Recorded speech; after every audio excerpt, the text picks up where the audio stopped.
reforms, okay, like how can a financial creditor, operation creditor can go to NCLAT, and any limit is there to file a case before NCLAT if I am not getting money from the corporate? Okay. We are coming back to some basics, Yes. like what we discussed at the beginning. See, what is important to know is some 2-3 terms. One is default. So, as we already discussed, it is applicable only for the corporates. If corporates have taken money, that is loans or goods or services from the lenders or the goods and service providers, if the corporates make a default of at least 1 crore, that is, yesterday somebody had to pay the corporate had to pay 1 crore.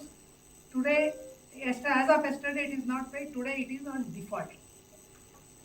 If the 1 crore is the amount of default, the financial creditors, that is a term used for the lenders of money, or the operational creditors who have provided goods or services, can file an application called Corporate Insolvency Resolution Process application before the National Company Law Tribunal, which is in the place where the company is registered. It is not only the lenders or the operation creditors who can file an application. The company itself, if it has realized that it cannot pay its dues of at least rupees 1 crore to any of its creditors, they can also volunteer to file a case of the CIRP, Corporate Insolvency Resolution Process application.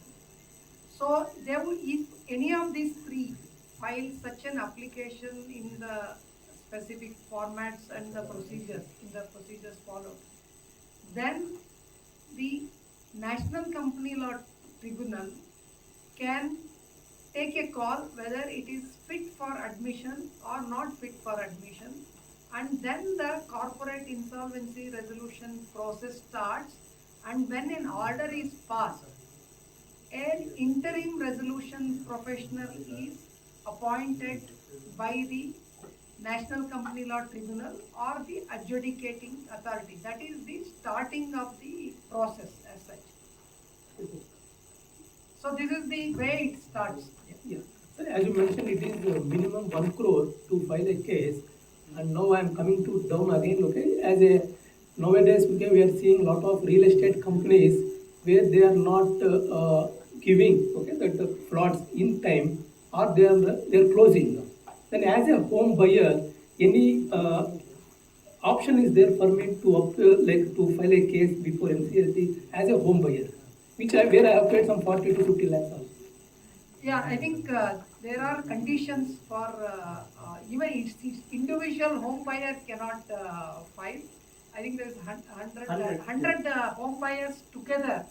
They can file if their default is at least 1 crore.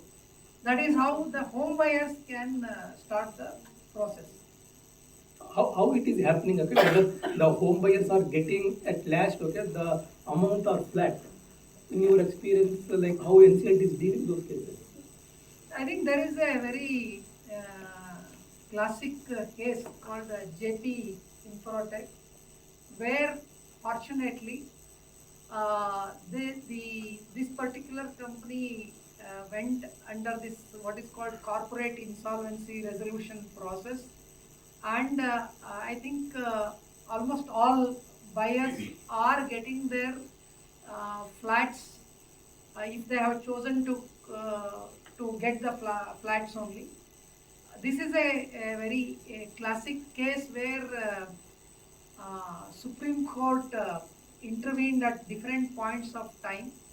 The first thing was, I think, to consider the home buyer as a financial creditor, and they also can participate as part of the committee of creditors, of course, through an authorized person called uh, authorized representative. So, these changes happened, I think, because of this particular case, and the law was amended a bit to consider home buyer also as a financial creditor. So, this is the success story. Yes. But there are many unsuccessful also, but that is because of the non-availability of the money or siphoning of the money by the promoters. So, I mean, as a caution to all, if you are a home buyer, you should be very careful when you are investing, because if such a company goes into the CIRP process, it is not necessarily that one would get the money back or the property. So this is just a caution as such, but you have to be very careful. Of course, all of you are aware. But the regulations which are being made, I think there is a very classic case recently in Mumbai, where the home buyers are considered as secured financial creditors. So that is a very interesting change which has happened, which has come in the last 1 week. We have to see how it would go up to Supreme Court and what the Supreme Court would tell about whether the home buyer is a secured creditor or not, or if it is a secured creditor, when and where. That would be the current topic as such. Yeah. Correct. Yes, sir. Since we're in IBC, we have been seeing news that that NPA, especially in the bank NPA, the percentage is getting very less. So, do you think that the IBC changed the mindset of the corporate promoters, directors? How it is? See, we talked about ₹1 crore. The initial default amount was only ₹1 lakh. 1 lakh. Only because of this COVID, I think it was increased to 1 crore. That is how it happened. But whether it is 1 lakh or 1 crore, what we understand is lot many cases have got settled before it is getting admitted.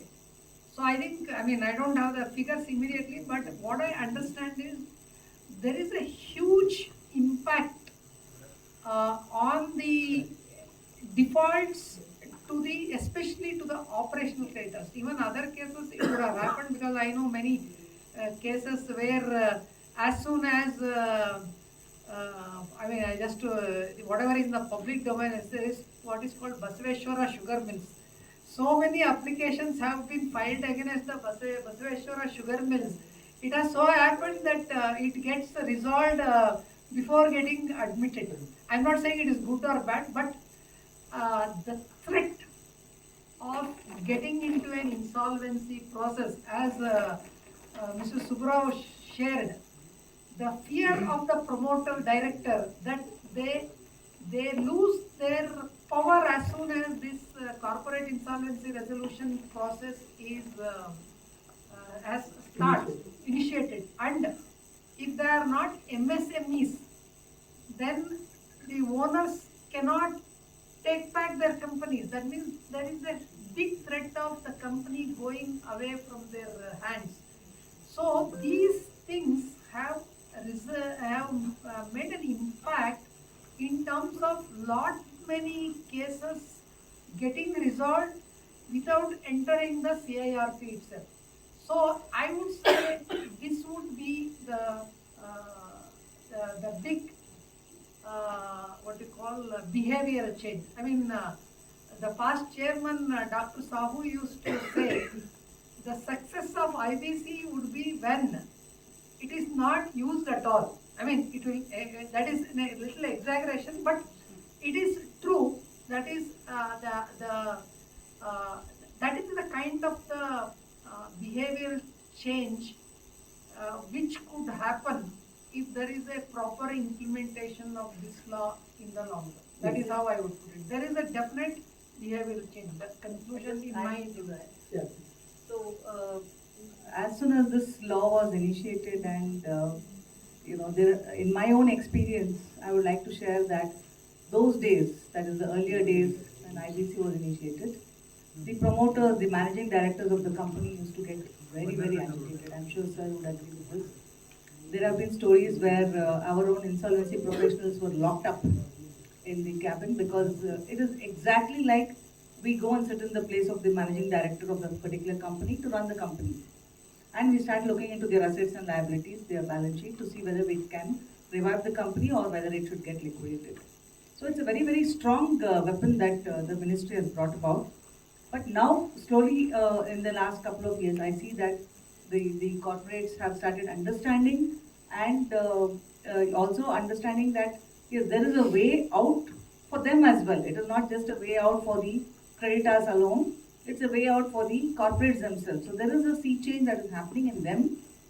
But initial days, trust me, it was really, really very bad situation. Insolvency professionals had to be at the mercy of the police, the security personnel, and especially if you are involved in any manufacturing industry, you would have umpteen number of calls coming in from all the workers, employees, and for us also as human beings, it was very tough journey. But hats off to the insolvency professionals who have sailed it through, and the ministry has been providing a lot of support in this. Yes, yes. Thank you, ma'am. I understand that the insolvency laws change the mindset of the promoters. If they are not going to pay, if they are becoming a non-performing asset, and the resolution professional will come and take over the company. Even we have their real estate companies where the resolution professionals themselves are constructing the flats and giving once company comes into insolvency resolution. Thank you, ma'am, and sir, for explaining this. And my question to Karthik, see, we are discussing about all these laws, and we have the major reform in 2018, introduction of the valuation, especially in India. Like no country is having a valuation is a recognized profession, but in India, 2018, Section 247 of Companies Act, they recognize the valuation. Can we discuss about valuation? How it will be beneficial to the Indian economy? Thank you. That question is very interesting because in everything that sir and ma'am have been speaking here with their thoughts of the directors, the owners of a company getting scared about losing control of their business, somebody dragging him to court saying that you could just not pay me 1 lakh or 1 crore rupees. All this happening is because there is a certain amount of money that you owe to someone or someone owes you, and the transaction is not going through. And some of the other cases, what happens is people say, I am valued at X money, but I'm not getting that value in the market. My business is growing so much, but I do not know. Nobody is appreciating or acknowledging that worth. To put an end to all of these things, we had traditional practices where we used to say, depending on the cash flow that you have for the next 3 years, 5 years, depending on what your company's brand value is, depending on how successful you are in your business, this could be your value of your company. Traditionally, what our chartered accountants and merchant bankers were doing. Come 2018, there was a change, not only in perception, but also the approach, where we introduced the concept of registered valuers. Just like how IBC is what we are discussing, which falls under the IBBI, that is Insolvency and Bankruptcy Board of India, that also instituted a new provision which said that there are certain people who will be recognized who can become valuers only if they go through a certain process of being trained, passing an examination, and being qualified as a professional registered valuer. And this again is a privilege that has come to everyone in this commerce industry. People who are professionals like us can approach to write this examination. And there are 3 different classes in which you can be trained at. One, in land and buildings. Typically, we have always had people come and say, this property is worth X money or X crores, right, in a property. But now a registered valuer, being equipped with the technical training that they go through, will also be able to tell you what does a plant or a machinery or a building of a particular business organization worth in terms of what it is to be put out for either liquidation process or in case there is an investment to be brought in. The other category that we look at in valuation is of financial securities. All of us say when we look at listed companies, we say that today it is trading at X price in the market, right? We'll say today it is at 1,000, tomorrow it's going to become 1,200, or it's going to drop at 800. So if it is not a listed entity where the market is determining or driving the change in price, What happens of those unlisted companies? What happens of those private companies that are looking at private investments to come through?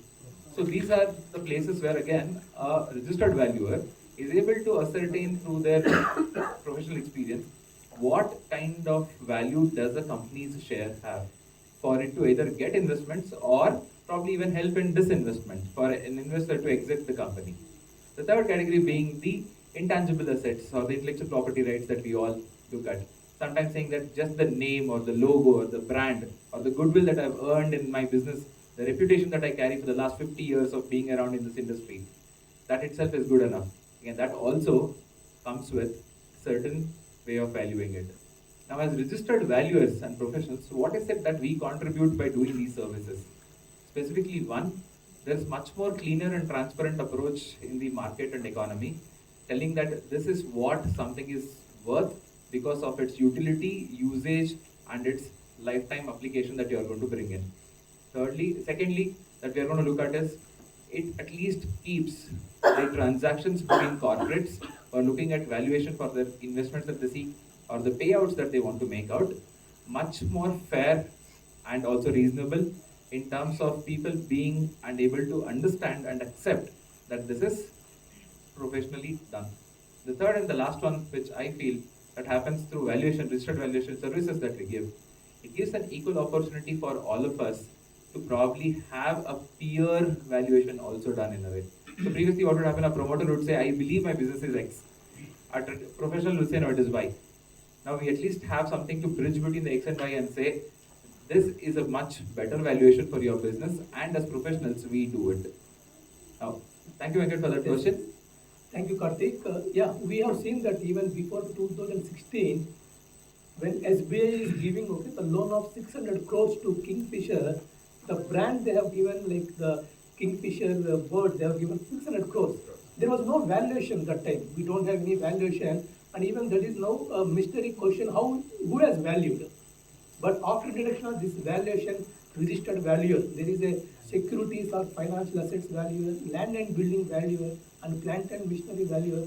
This is a major trend, where they value the company and the registered valuer, and again registered under insolvency of Bankruptcy Board of India, and it is very good for Indian economy. And yeah. If I can just add one more example, same thing happened with Canara Bank Group also.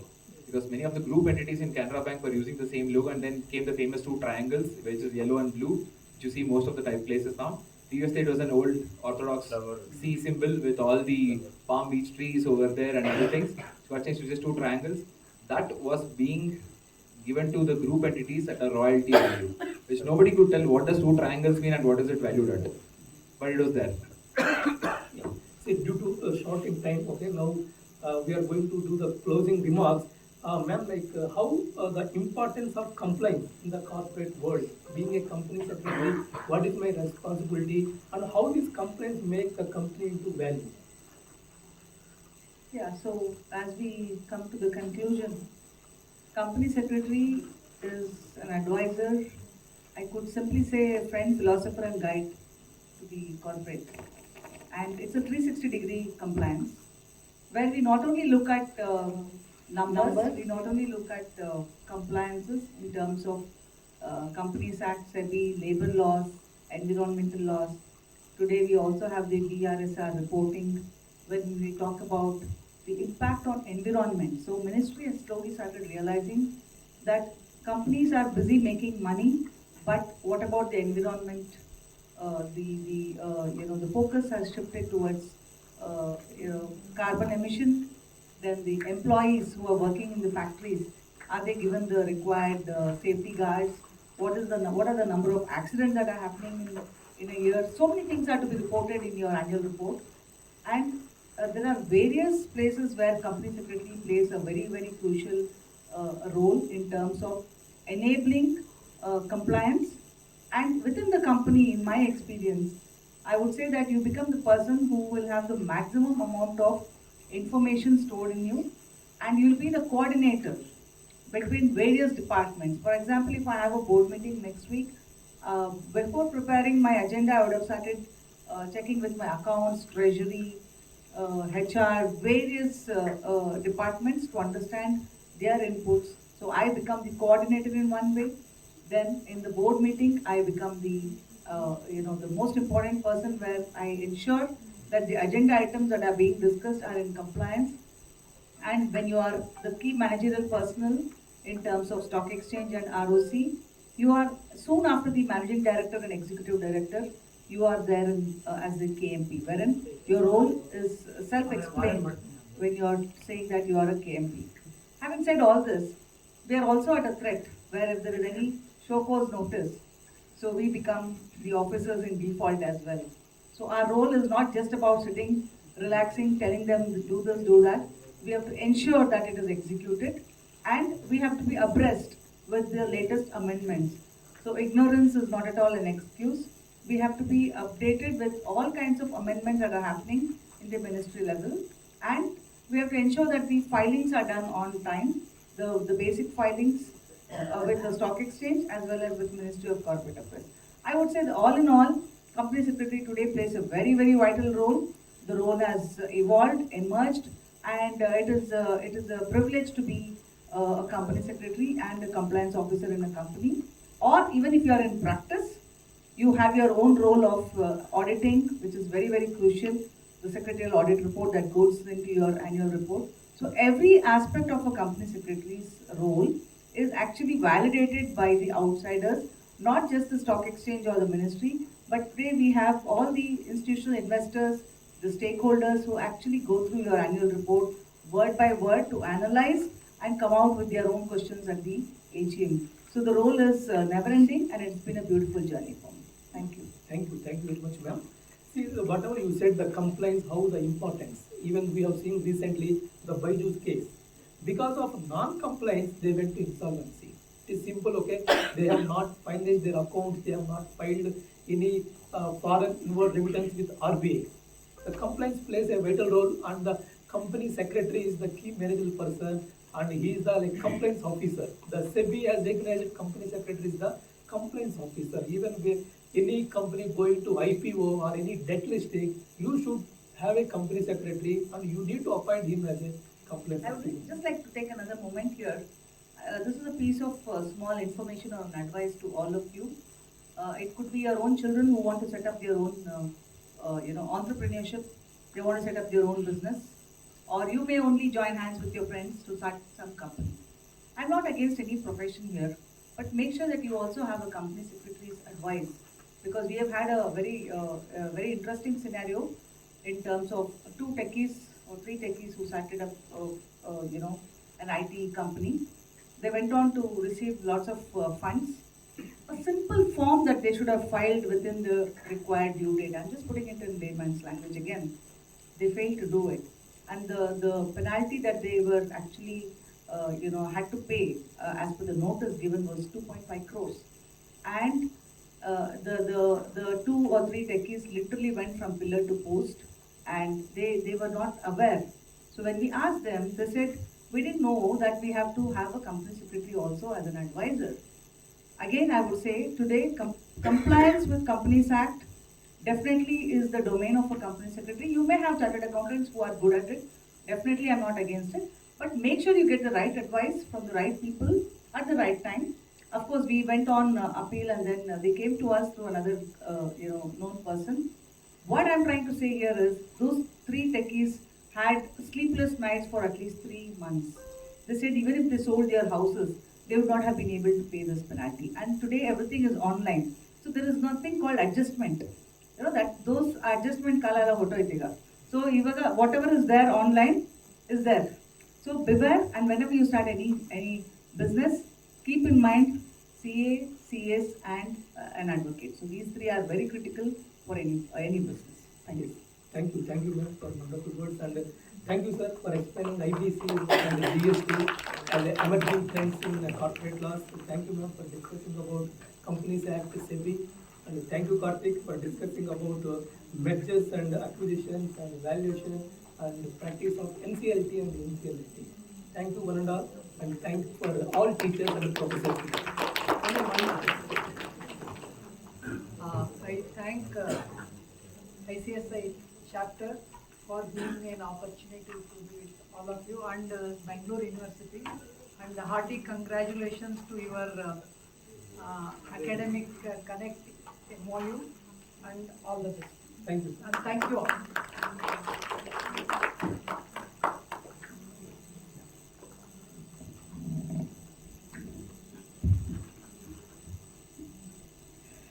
Friends, let's put a big round of applause for the beautiful panel discussion that we had today.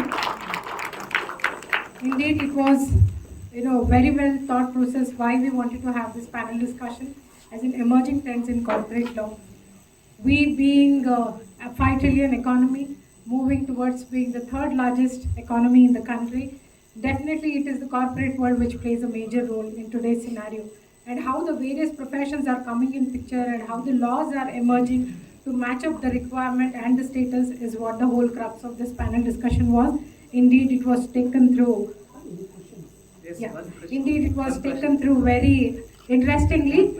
First of all, thank you to moderator and all the panelists. Before we proceed towards thanking them, let us have questions from the audience. Yes, sir, please. Mike.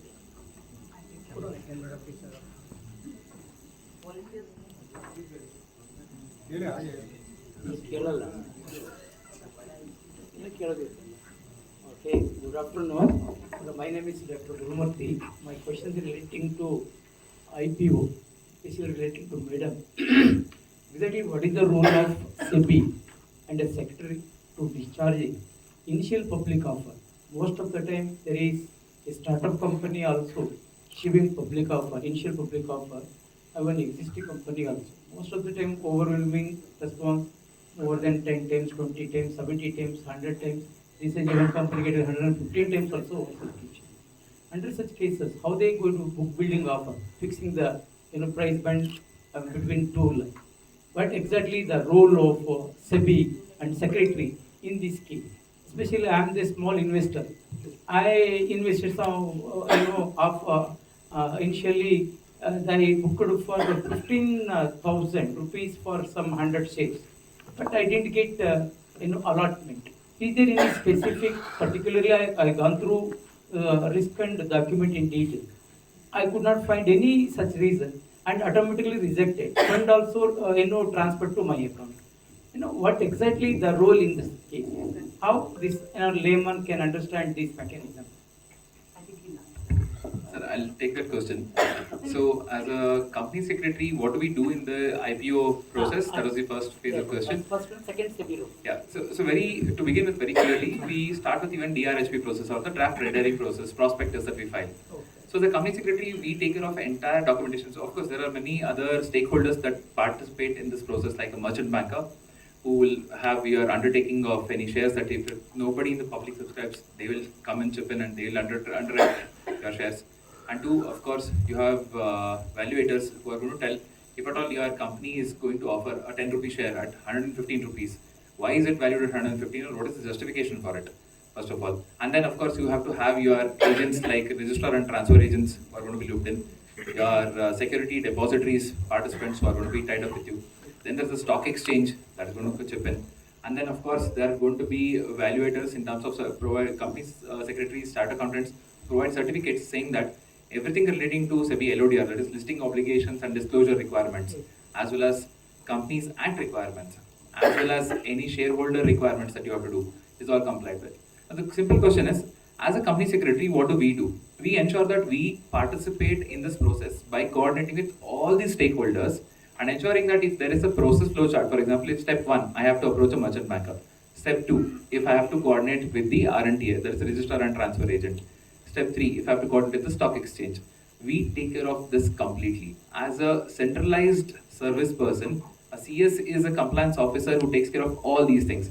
Compliance is as simple as if I have to file something as a disclosure to any regulatory authority, if I have to maintain any particular records of my directors approving something, shareholders approving something, calling for those meetings, everything falls under my domain.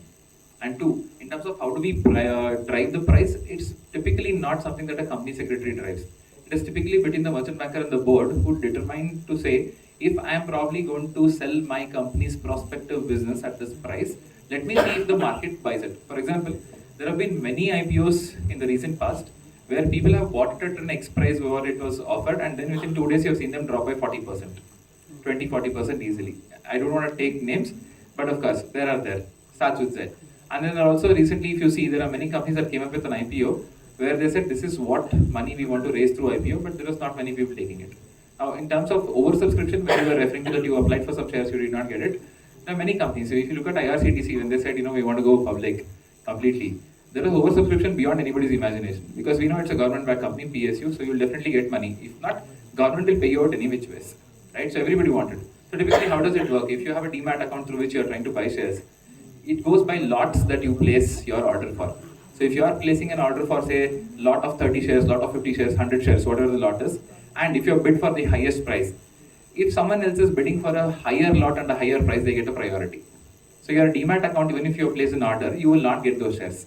So if, let's say, me and you have placed an order for lot of 30 shares and each 100 shares, and then let's say at 100 rupees, and I placed at 105 rupees, I get a priority even though you have also bid at the same price for a higher number of shares. So it's typically more like, whoever places a higher order, they get the priority. Karthik, to add a few more points, okay, how the allotment is not happening to the common shareholder. Yeah, one of the friend getting the same 100 slot, same price, now he is allotted. I will tell you. For this, SEBI has. Yes, SEBI as well as the secretary. No, SEBI has given clarification on this through a lot of PDF channels also. This is all through RTA or merchant banker, or it's lots, okay, lottery system. It is not that, okay, the selecting like one by one or selecting their own, known people. It is through lottery. It is again computerized lottery system, and yes, there are people are not getting. Yes, it is all transparency and computerized. I mean, the better example is, you said up to 115 times, right? We recently had a Delhi-based company which only has about 8 employees and 2 Yamaha showrooms for their service, which is probably much more than 400 times, not just 115. So a person who wanted only 7 or 8 crores or 12 crores got a subscription for more than 400 crores. Now, what is he going to do with 400 crores with 7 employees? But if that many people are now interested putting in money into that business, you probably don't know all of them. If you knew, probably you would choose and pick saying that I want Mr. A or Miss A to invest in my company. Now you don't have that option.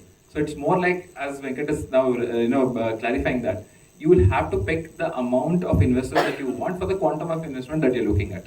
And once that criteria is set, you will have to close the offer. And unfortunately, not everybody can get a piece of the pie in a IPO or a FPO participation. Good afternoon, respected panel members. I have one real case study. 15 days back, one of my alumni students called, and he asked me some suggestions, some help for him, because he what the company is working, he got that company got insolvent. Sir is the interim resolution professional, Ravindra sir. But he don't know how to go ahead with claiming of his salary. That company was saying, you have to, whatever the claims is there, you have to upload in the website. He asked me, okay sir, you go to the website, okay, you see the informations, you suggest me how to fill the forms. There are forms are there, form A, form E is there. Okay, how I should go ahead with that filling of the forms? Because I thought the subjects corporate accounting, liquidation of company. Okay, you know that, okay, I am the expert. Okay, because only for the examination purpose I used to teach. But practical problems, these are the practical problems they face. Because you don't know how to fill the forms. Because there are technical terminologies are there. Okay, he was the employee, he worked for a number of years. He removed from the organizations. He want to claim his salary. But these are the problems, their real problems is facing. How they have to get the help from this kind of professionals, the employees. Now, I think the forms are quite simple. What is required is, especially if it is your student, definitely it should not be very difficult. He may feel before seeing the form it is very difficult. If he starts seeing the form and applying his mind with focus, it should be a cakewalk for him. What essentially the form contains is your name, employee number, amount, when did you resign or terminated, and proof of whatever he is claiming. See, the form is quite straightforward as far as employees are concerned or the workmen are concerned. So the only point is, number one, if he is an educated, reasonably educated person, he can figure out how to fill the form. Number two, in case he is a workman, not your student, but if somebody, workman who is not able to understand, I think most of the IPs, insolvency professional would help if they seek the help. I mean, even I have seen operational creditor, even sometimes there are financial creditors who have never used IP, who have never filed their claim. They find it difficult. Then they run to our office and ask what is to be done. We guide. So normally most of the insolvency professional, if claimant faces the problem, they guide. So it should be. On a lighter note, please contact him. Anyway, we are not charged. Fees should not be more than the salary. Don't worry about that. That he will negotiate. That can be taken as social responsibility. No, that is why I said, That take a call. that is why I said I have never charged for anybody filing a claim, I said. I just said contact him. Thank you. Insolvency law is the one which is very transparent. Okay, like as an interim resolution professional, we have to give the public announcement for claiming, for getting the claims from the vendors or from the employees, and again for getting resolution plan, and everything will be there in the IBBA website. Even you can check with IBBA website, and you will get to know all those things. Thank you. If I can just add one thing, like how your student knew that he has to reach out someone who taught him. Yes. So typically, if you are aware of where to get help, half of your problem is already solved. Correct. Yes. The problem with people is they do not know who to ask for help. Yes. So we need to probably educate them that who is the right person to ask something. That's the reason I went through the website, I see all the forms, I suggested it, okay, these are the way to fill the forms. I helped him. Thank you. Thank you, everyone. Any more questions, please? Okay, Madam, can I take 2 more minutes? please. Yeah, this is the right platform to ask this question. Take back the same scenario to our classroom. Whenever our student asks us CA versus CS, which is best one? Because both of them are sitting in front of us, and salary wise and company position wise, which one is to suggest into first priority and which one is to second? Okay, so very interesting question. I always believe Kaya Kave Kailasa. First thing, work is worship. So here we are not against one another. They both complement each other. Personally speaking, since I was not good in numbers, because for the CA you need to have a good knowledge of and control over numbers. So I chose CS because it has law, it has a lot of subjects which are theoretical. That is how I distinguished my choice. Today, the role of CA or CS is very good, and I don't think we need to compete with each other. We need to complement each other towards the better economic growth of the country itself, including the CME. So, if you ask me straight, if the student is interested in numbers, straight away put them into CA. If they are good in law and other subjects, I think CS. And both professions have been given a great impetus in terms of practicing as an IPC, as a valuation expert, as a GST, and there's so many arenas which you can actually explore. So this is how I would like to answer. And would you like to add something, sir? I think I was there in the previous session you had. So the speaker very rightly talked about the framework. I think a lot of time was spent on the framework. So if you ask me whether it is CS or what you call CA or any other qualification, what gives it, they give the framework for the thinking. In fact, I think I did my MBA after turning around a company as a CEO. What I realized was that if I had studied MBA, possibly many of the things I did trial and error, I would have done much earlier. That is what was the thinking. So, coming to the CA or CS, which is better, I think it is the preference and the focus of the particular student. Connected with the MOU, whatever ICSI chapter is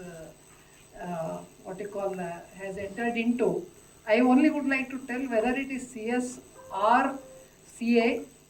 If one CS or CA, if he has 10 years of experience, he can become an insolvency professional. Or if he goes for, there is another course called graduate insolvency course. Whether it is a CA or CS, both can become insolvency professionals after becoming CS or CA. And of course the valuers also. So there are multiple opportunities, whether he is even for CS as such. So I mean, many times it happens that many people do both together or three together. It depends. I can say that what you can advise, I think it should be left to the interest and the passion of the student. That is how I would put it. There is the one thing is, if you compare with 20 or 30 years ago, the opportunities for CS or CA multiple, and especially with this valuation coming into picture and representation before NCLATs, the opportunities are huge. That's all what I can share. The student was also asking about money. Now that our government is trying to put manufacturing into India, that making it all made in India or manufactured in India, we will let them also know that becoming a CMA is even more important right now, because we do not have so many active practicing CMAs. So if there's a manufacturing company in India, manufacturing setup in place, we definitely need a cost accountant for that business. And there's not many people who are actually even venturing into it. So if they're not driven by what their liking is, like ma'am explained, whether they like numbers or legal law theory, but if they're driven by money, then tell them that there's much better opportunities where there's nobody competing. Because in CA and CS we have huge numbers competing with each other. So pick up a profession, there is no competition. Thank you so much, Karthik, and all the panelists too. So indeed, I see a couple of questions coming out on the profession of the CS specifically. I would like to inform the gathering that we have a 10-minute talk from Mr. Parmeshwar Bhatt, our immediate past chairman after this, who will be dealing slightly in detail about the role responsibility of a company secretary. This was just a glimpse of what the profession looks like. Now let us understand from the student's perspective as in why they need to choose it by knowing the actual role what a company secretary plays. So having said that, let's conclude this panel discussion. First of all, I would like to thank our own committee members, that's Mr. Chairman Venkat Subbarao and our Vice Chairman Devika Satyanarayan, for having played a dual role of being organizers and also the speakers for this event. Let's put a round of applause to them. And indeed, a heartfelt thank to our other panelists, that is Mr. Ravindra Vellur and Karthik Essil, for having agreed to be part of this panel discussion as eminent speakers. Let's put a round of applause to them. I would request Chairman and Vice Chairman to please present a memento to our other speakers as a token of memory of this particular event.